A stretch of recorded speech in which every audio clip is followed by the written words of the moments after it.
जय हिंद। आइए आज हम लोग क्लास 10th डॉक्टर केसी सिन्हा मैथमेटिक्स एक्सरसाइज 1.2 के क्वेश्चन नंबर 4 और 5 को हल करेंगे। आइए देखते हैं सबसे पहले क्वेश्चन नंबर 4 में क्या कहता है। देखिए क्वेश्चन नंबर 4 में बोल रहा है यदि 6370 बराबर 2 power m into 5 power n into 7 power k into 13 power p है तो m plus n plus k plus p का मान ज्ञात करें।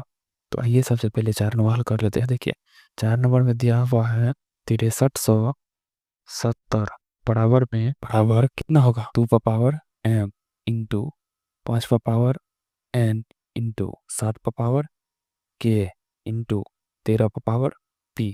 ठीक ना। ये हमें मान निकालने के लिए बोल रहा है m plus n plus k plus p बराबर में हुआ। ठीक ना। तो सबसे पहले हम लोग को किसका मान निकालना होगा m n k और p।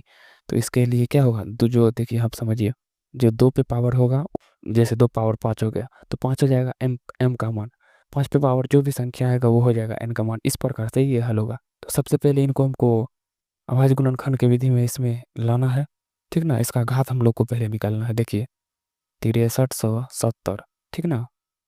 कितना से लेगा दो से लेगा ये कितना 3 दूनी 6 2 का 2 1 17 कितना हो गया तो 8 दूनी 16 ये आ गया कितना 10 तो 5 हो गया ना 5। तो अब बताइए अब कितने बार में लगेगा 3 1 4 8 4 12 12 5 17। बताइए 17 में कभी भी 3 से लगेगा नहीं तो 3 से विभाजित नहीं होगा।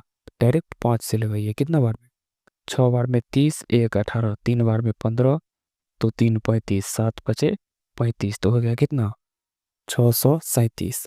637 अब बताइए कितने से कटेगा 5 से तो नहीं कटेगा 7 से कटेगा 9 से 63 7 का 7 कट जाता है 7 से लगाइए 9 सते 63 ये बच गया आपका कितना 7 का 7 फिर लगाइए 7 से कितना होगा 13 सते 91 यानी 6370 बराबर में दीजिए आप कितना 2 गुना 5 गुना 7 गुना 7 गुना 13। तो इनको आप लोग लिखिए अब 1370 बराबर कितना 2 पे पावर नहीं है कुछ हो तो 1 5 पे पावर नहीं है कुछ हो तो 1 7 क्या गो है 7 है 2 गो तो 7 पे पावर दे दीजिए 2 13 नहीं है कुछ हो तो 13 पावर 1। ये लिखने की जरूरत नहीं है एक पावर हम समझाने के लिए लिख दिए हैं। आप लोग को लिखने की जरूरत नहीं है। ठीक ना। तो अब बताइए आप लोग m बराबर क्या होगा m बराबर हो जाएगा 1 n बराबर क्या होगा n बराबर भी 1 k बराबर देखिए 2 7 पे पावर k है तो 7 पे पावर 2 तो 2 उनके बाद क्या p बराबर 1। तो हमको मान निकालने के लिए बोल रहा है m plus n plus k plus p। ठीक ना। तो m कितना है 1 n कितना है 1 k कितना है 2 p कितना है 1 जोड़िए कितना आएगा 1 2 2 4 1 5 यानी आंसर आ गया आपका 5। ठीक ना। तो आइए अब हल कर लेते हैं 5 नंबर का। देखिए 5 नंबर का सवाल पढ़िए निम्नलिखित में कौन सा युग्म सह अभाज्य संख्या है। समझिए बात को सह अभाज्य संख्या किसे कहते हैं सह अभाज्य संख्या किसे कहते हैं पहले ये बताइए सह अभाज्य संख्या किसे कहते हैं किसे कहते हैं बताइए। देखिए सह अभाज्य संख्या देखिए लिख देते हैं हम आंसर में सह अभाज्य संख्या अभाज्य सह अभाज्य संख्या उस संख्या को कहा जाता है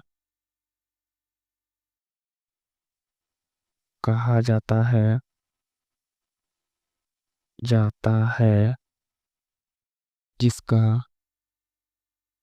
सॉरी संख्या के उस संख्या को कहा जा उस संख्या के युग्म को होगा सॉरी उस संख्या के युग्म को कहा जाता है जिस संख्या का युग्म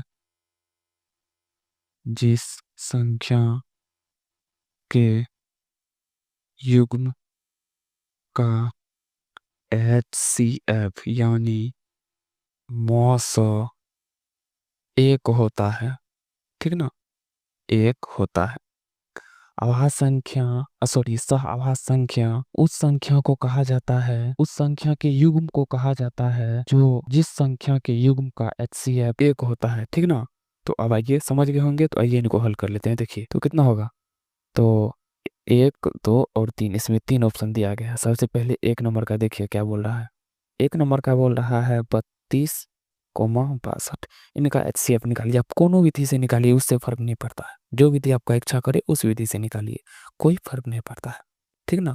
तो आइए हम गुणनखंड विधि से निकाल लेते हैं, आसानी होता है। तो 32 का क्या होगा, तो तुम 2 से भाग दिए तो कितना आया 16, 2 से 8, 2 से 4, 2 से 2, 2। देखिए यहाँ पे हम फिर भी कर देते हैं कितना 32 का, 2 से लगाए 16, फिर 2 से लगाए 8, फिर 2 से लगाए 4, फिर 2 से लगाए तो 5 को 2 दिए है ना। देखे उसी प्रकार 65 से, फिर यही यहाँ अगर हम यहाँ दे देंगे 64, तो क्या करेंगे, एक बार 2 से देंगे तो हो जाए, बस उस कोई फर्क उससे ज़्यादा नहीं पड़ता है, ठीक ना। तो देखिए जब ज़्यादा कोई फर्क नहीं पड़ता है तो हम क्या करेंगे, यहाँ एगो 2 बढ़ा देंगे, ही नहीं करेंगे, 2, 3, 4, 5, 6। HCF बताइए क्या होगा इसका। HCF हम लोग कैसे निकालते हैं, जो मिलता है उनको लिख देते हैं। HCF इसी प्रकार में निकाला जाता है। तो बताइए इनका HCF कितना आएगा, HCF कितना आएगा बताइए। सॉरी यहाँ पे 64 नहीं 62 है। जब हम लोग 62 का निकालेंगे तो यहाँ देखिए, हम लोग जब 62 का निकालेंगे तो क्या होगा, 2 से लगाएंगे तो 31। यहाँ पे हम गलती कर दिए, यहाँ पे हमको क्या लिखना था, 2 × 31। तो इसमें क्या मिलता है, 2 मिल रहा है, जो मिलता है वही HCF होता है। तो HCF इसका क्या हो जाएगा 2, लेकिन हमको HCF चाहिए कितना 1। तो बताइए 1 सही होगा, लिखिए 32 और क्या है 32 के बाद 62, 32 62 सह संख्या नहीं है, सह अभाज्य नहीं है, नहीं है, ठीक ना। तो उसके बाद फिर से लगाइए आप, क्या अगला देखिए क्या है 18 25। आप सबको दिख रहा होगा, नहीं अब दिख रहा होगा 18 25, यहाँ 2 दीजिए, ठीक ना। यहाँ पे लिखिए आप 18 और 25, इनका निकालिए। 18 क्या होगा, 2 × 3 × कितना हो, 3 दूना 6 × 3, 18 हो गया, होगा ना 18 का। 25 का क्या होगा, 5 × 5 नहीं है कुछ तो एक तो सब में होता है। तो बताइए इनका HCF क्या होगा, गुना में 1 दीजिए, समझने में आसानी होगी। तो 1 मिल रहा है तो HCF क्या आ जाएगा इसका, HCF 1 आ जाएगा। तो बताइए यह सहभाज्य है, हाँ जो यहाँ लिख दीजिए सह अभाज्य है, ठीक ना। उनके बाद 3 में देखिए, 3 में क्या बोल रहा है 31 93, 31 93, 31 93, 31 93। तो 31 बराबर 1 × 31, लेकिन 93 बराबर क्या होगा 1 × 3 × 31। तो क्या मिल रहा है 31, 31 मिल रहा है। तो HCF क्या हो जाएगा, HCF हो जाएगा 31। तो बताइए यह सह अभाज्य है, लिखिए सह अभाज्य नहीं है। क्यों, क्योंकि HCF 1 नहीं आया है। तो बताइए सह अभाज्य क्या है, तो इसका सही आंसर हो जाएगा ऑप्शन नंबर 2, क्या 18 और 25 सह अभाज्य संख्या है, ठीक ना। तो अगर ये वीडियो आपको अच्छा लगा हो तो वीडियो को लाइक कीजिए, शेयर कीजिए और इस चैनल को सब्सक्राइब कर लीजिए, ताकि इस चैनल पे आने वाले हर नए वीडियो का नोटिफिकेशन सबसे पहले आप तक पहुंच सके। तो चलिए मिलते हैं किसी नेक्स्ट वीडियो में, तब तक के लिए जय हिंद।